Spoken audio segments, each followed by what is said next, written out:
Hello, my name is Alice Gold and I am a member of the Gsa Musical Theatre MFA Cohort, and we are currently rehearsing Extraordinary Women. Today we're joined by Richard Stirling and Sarah Travis, the writers. Thank you so much for coming, Richard.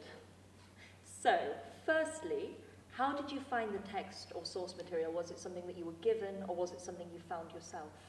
Yes, this was a book which Stuart Nichols introduced to Sarah and me. I had, I think, heard of it very marginally in conjunction with other novels of the period, and also novels of the period that had a similar flavour. I think we've spoken about a rather more serious book of the kind called The Well of Loneliness, and there are a number of these books that came out about a decade after the end of World War I, which showed the effect of the sort of liberation, the feeling of explosion of energy and heightened sensuality after the end of the war. It took about a decade for these books to appear, but they all show this explosion. Yeah. And this is a very interesting one. These women are ready to go. Absolutely. It's an interesting choice that Compton Mackenzie made, I think, to write those women. Did you find it quite interesting to read it from a sort of male perspective, as a male writer yourself? I suppose so, Alice. I suppose that what interested me was that it was a man who had written the book. Yeah. That was very interesting. And he had lived on Capri, which is the basis for Cyrene.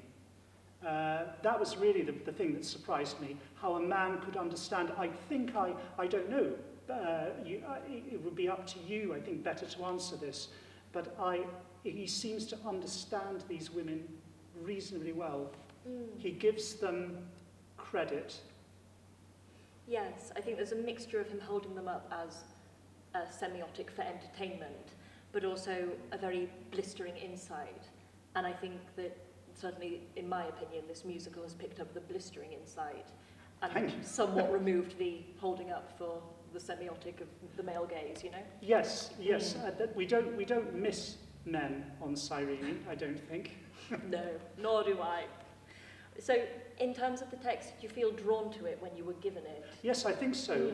And it's interesting that Sarah was saying that it was principally book and lyric-led in terms of the order in which the things were created. I would say that's broadly true. It's not absolutely the case. I can think of 2 or 3 areas where Sarah provided the initial material for a couple of the numbers, and I'm not going to tell you which ones those are. I like to think that it's pretty blended, but it's interesting. I think I'm not sure, had we been operating out of lockdown, if we would have been in the same room a lot more, if music and lyrics would have come together. I feel I could justify it being lyric-led to a certain extent, because these are articulate women, quite well educated, and therefore a lot of the reference to the time and the period and to certain other things going on, I could usefully incorporate in the lyrics. So I feel I was able to position these articulate women in words quite swiftly. If it had been a less cerebral bunch of women, a more emotive. These women are very emotive, but they use their brains a lot, so it's easier to find the words in the text to do that. If there was a more general palette of emotion, then I think it would have been harder to create words without the music. Yes. Did you find it challenging to keep going and keep creative during the lockdown and working over Zoom? I like to think that I'm in line with Sarah about this. We were very glad to have this project. I was sort of wearing out a track in the carpet otherwise at home. And also that was lovely. And Sarah's right, we wrote this reasonably quickly in about three months. And her work, it's sparing her blushes, has been just marvellous to coincide with. She's done some super stuff on this, and I hope you're enjoying it. Oh, absolutely. All of it's a treat. What is your favourite thing about working with the Gsa Musical Theatre MFA cohort? Oh yes, I would say that in a sense is work in progress. It's seeing what you guys are doing. You are creating this piece. So it's all very well for me to have these ideas or for Sarah to provide this fabric, but you're wearing it and you're hopefully yes, inhabiting it and making it your own. And I'm sure you are. Well, I've seen one rehearsal and you've been doing splendidly.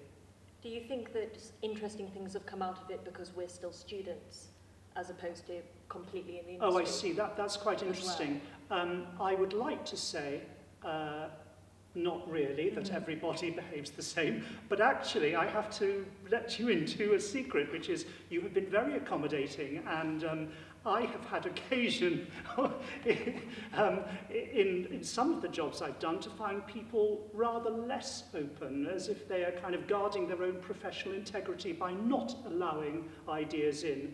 But from looking at how you and Tom are working, it seems like it's all up for grabs. That's a very healthy thing. So basically, students, good thing. Yes, I think you found a very, very daft group of people who trust your work too. Well, that's an interesting thing you say that. The whole daftness or the madness of the piece, there is an eccentricity. There is a sort of a pot on the boil aspect to this, which I think can be usefully corralled. Yeah, absolutely. What do you hope that the audience will take away from watching this story?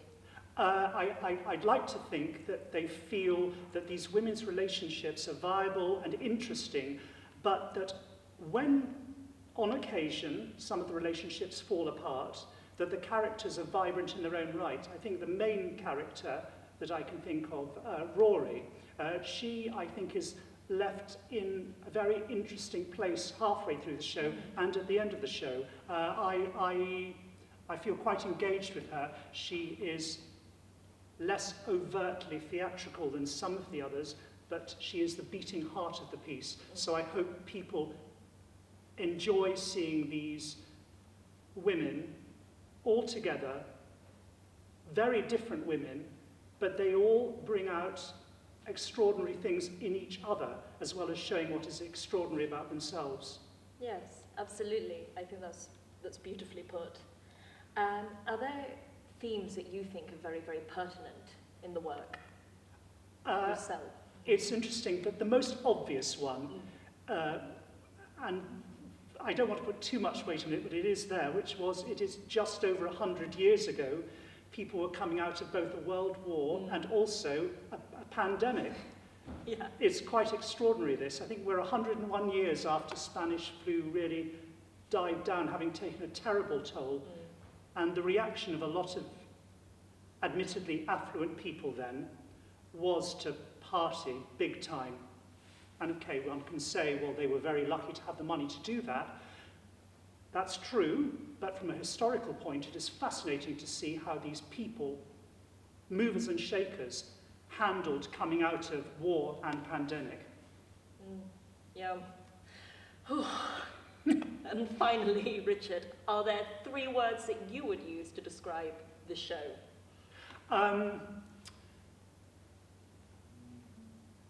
Yes, I can. Should we say GSA is one word? Sarah, brackets Travis is a second. 3rd word, fab. Oh. 4th word, Richard, brackets Stirling. Thank you so much, Richard. So Sarah, hello. Thank you for coming. So firstly, what is your process for creating a totally new musical score? Well, gosh, big yes, question. Where did you start? Well, the first thing to say is that I was asked to do it and commissioned by GSA, Stuart Nichols, who had the idea and introduced Richard and I. I did actually know Richard. We'd worked on another project a few years ago, but we were both commissioned to write this piece for your beautiful group, and then we wrote it actually pretty quickly. I think I'd say in about 3 months, and which is really quick for a musical, because often, you know, it can take years. And in fact, I can't remember who it was that said the average time to write a musical from start to getting it on and finish is 10 years, with workshopping and readings and then rewriting and then going through all that process. So So I guess we're not right at the end of the process, because what you guys are doing are workshopping it for us in a way, and it's the first time it's ever been given a rehearsal process. So you are creating these characters, which is lovely. So there's probably still a way to go with it. But Richard is amazing, and Richard's written the book and the lyrics, and he wrote the lyrics pretty much first and then sent them to me. We did it all over Zoom and email and phone, and then I would write some music to it. Yeah. And we sort of tossed ideas around from there, worked on song placements, and developed it sort of slowly, well, quickly, really, considering it's about 3 months. So. Was it difficult to do it over Zoom and in the COVID? Was it hard to stay inspired? No, in a way, no. I think because I think writing is, I would be sat in my office anyway doing it. Yes, it would have been lovely for us to be in a room together and bounce ideas off a bit more face to face, but I think I'm personally very lucky that a lot of my work is quite solitary anyway, so I work a lot at my desk and at the computer, and if it's orchestration or writing, it's something I can do sort of alone. Zoom, it's a necessary evil. It's been amazing that it's kept things sort of ticking over, but it's not the same as actually having the energy in the room. A bit like you guys, when we did our little workshop over Zoom, although it was lovely and it was useful, it's not the same as being in the room like you are now working. It will never replace, filming stuff will never replace live, really, but at least it's keeping it going, which is great. Exactly, yeah. We are lucky, I guess, to live in an age where we can keep going like that. Absolutely, yeah. So, were there any resources you, in particular, were given as a guide for your writing, or did you have complete carte blanche? Well, the piece is based on a book, which Richard will be able to tell you more about in his interview, written by Compton Mackenzie. So it is an adaptation of an existing piece. Musically, yeah, I sort of started from a blank page, and I knew that the piece was based in sort of around the 1920s, after the First World War. So a lot of the music has references to that period. There's a ragtime and foxtrots, and trying to have little echoes of that time. But I've also tried to make it quite theatrical, and I know you've just been talking about a tango. So it's quite dance orientated as well, because it's a lot of the action is set in a hotel where they used to dance and enjoy life, and dancing was their way of letting off steam in a way, and a lot of the action revolves around dance. So a lot of the music, I've tried to get that into it. So yeah, I think I just sort of did have carte blanche, really, which is wonderful. Yeah, that's amazing, and it's so good to work with a score with such diversity, as you say, so many different dance styles, and such you've captured such a vibrancy in it. Well, that's good to hear. Because I guess it's a celebration. The war has ended. Well, I think so, and I think something Richard and I did talk about early on was that the piece needed energy. It needed drive, and I think hopefully the music helps that. In that, I always like to write music that is very function-based, so that the music doesn't just sort of we do a scene and then we just stop for a song. I think I like music to always be pushing things forward and keep the story sort of going, and so it did feel to both of us that the piece needs some sort of fluidity. So the music is its sort of motor in that respect. So yeah, I think we were very much looking to sort of keep driving things on. That's brilliant. Thank you. So, what is your favourite thing so far about working with the Gsa MFA Musical Theatre cohort? I think it might be coming in today, actually, because it is my first day in the room. So it's literally, we just met 5 minutes ago. Yes. So I've seen you all over Zoom, and we've had 2 days of work, or 3 days of workshopping, which was lovely and joyous for me. But I think today might be my favourite day, that I'm actually in the room with you and watching where you've got to. I'm very excited. You spend so long, as I said earlier, being in your own space and working on Sibelius, which is the program, the music software, and trying to badly sing the stuff to make little demos and stuff for early on, but actually hearing it realised by you, who will do it so much better than for me, is very exciting for me. So yeah, I think today is my favourite day. Yeah, it's exciting for us as well, I think, witnessing it all come together. You know, there's no precedent, so Well, much for you. I mean, to be able to create new work and create new characters, I mean, you are bringing our work to life, and to, you know, you are sort of inhabiting characters that have never been realised before, so it's nice. It's a premiere, which is great. Yeah. And it doesn't happen, there's not enough new work happening, so it's great that you're given the chance to work on something new. Absolutely. I mean, I will have original cast extraordinary women on my my CV forever, I think. So, what do you hope that the audience takes away when they're watching the show? Is there a sort of message that you would like them to take? Ooh, that's a hard one. Well, I think the message would be it's like a little slice of life on Cyrene, which is where the musical is based, which was originally, again, Richard will tell you more, but it was originally based on the island, I think, based on slight truth on the island of Capri. So I was thinking about this in the car coming up today, and I equate it to, if you go to a festival, for example, and as soon as you walk through those turnstiles and you're in about 4 or 5 fields or whatever, I always feel that I leave my life behind, and you're in this sort of void of joy, unless it's pissing down, unless it's raining. It's like a sort of, I think it's like a taking yourself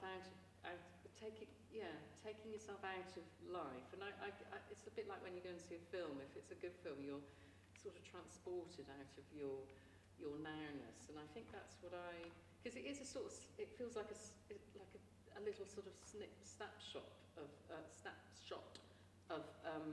a very sort of heady time, and just so taking away just a bit of a slice of these ladies, one man's life, or one man who plays many characters, life on Cyrene, and you know, it's a bit of a romp, and it's fun, and hopefully people will come away and they've sort of experienced a little snapshot of these women's lives.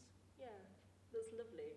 And are there themes that you think are important and pertinent in your own personal reading of the show? I think there is an element of why these women ended up on Cyrene, and they all ended up there for different reasons, and some have, you know, difficult lives probably outside. Some may have had grief because so many of we don't really know a lot of their histories, but some of them may have lost partners in the war. You know, there was a lot of grief around at that time, so I sort of feel that's why it was so sort of hedonistic almost, that they partied hard on this island with great freedom and liberty, and not sort of, you know, under the thumb of maybe their male sort of counterparts. So I think I think it's about freedom, women's freedom and expression. Expression is probably, yeah. Yeah, it's very unusual, I think, to see a period piece where the women can really let their hair down like that. Absolutely. And we do see into why they are behaving like that. You know, it's not just a two-dimensional piece. There are reasons why. I mean, the fact that they all end up, you know, on this sort of quite claustrophobic island in this one hotel and a couple of villas is, there's a reason why. And I think what's nice is you start to sort of look into why they're there and why they behave in a certain way, and interesting that what relationships they really do develop, and what draws them to each other, and friendship and love, and everything is very intense. But for me, when I read the book originally, I thought, wow, there's just this sort of freedom of expression that is probably not normal at that time. So yeah, that's what I would think hopefully will come across. Yeah. Yeah. And finally, 3 words to describe the show. Please, Blimey, the classic. 3. Well, I'd say liberating. I'd say fluid and fun. Brilliant. Thank you so much, Sarah. Thank you. That has been Sarah Travis and Richard Stirling talking to me, a member of the MFA Musical Theatre Cohort. Head to the GSA website to book your tickets for Extraordinary Women today.